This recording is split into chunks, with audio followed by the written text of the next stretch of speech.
Salutare mea, sunt Cristi și astăzi urmăriți primul video din Silver Tutorials. Este un tutorial despre HTML. Un limbaj de programare prin care voi puteți crea site-uri pe care le puteți posta. Cum să hostați o să vă arăt în videoul viitor. Bun. Sau în alte video viitoare. Deci, am început deja pagina.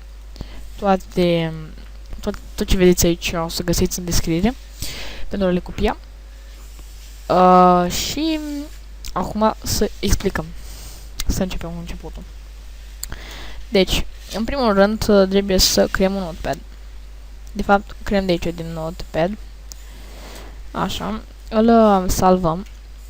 Îl salvăm cu all files și index.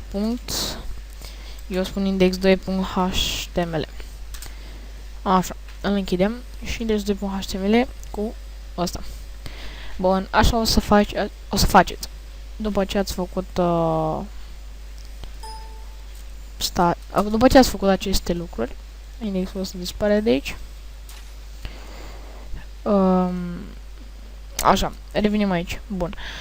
Aveți nevoie de câteva tag-uri cuprinzătoare, deci astea, HTML-ul și astea, care delimitează limbajul prin care realiză limbaj, H și HTML. Mai dau o dată că am dezactivat acum. Bun. După aia trebuie să puneți head-ul și după aia să-l închideți. Închiderea se face cu acest slash și deschiderea fără slash. Bun. În head-ul să punem un titlul, adică, care o să apară aici, cam așa, ca să lucrăm în paralel. Uitați ce am făcut eu până acum.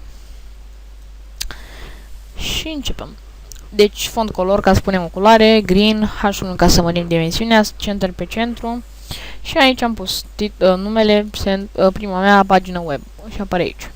Pardon, pagina web aici. Asta apare aici pe centru. Aici am făcut câteva astea de lugare, dacă o să vă intereseze vreodată.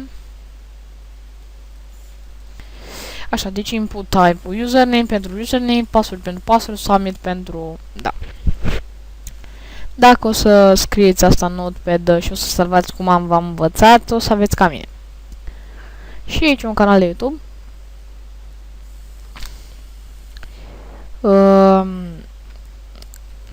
Cam asta a fost în acest scurt tutorial, este doar începutul. Următorul video o să fie mult mai detaliat.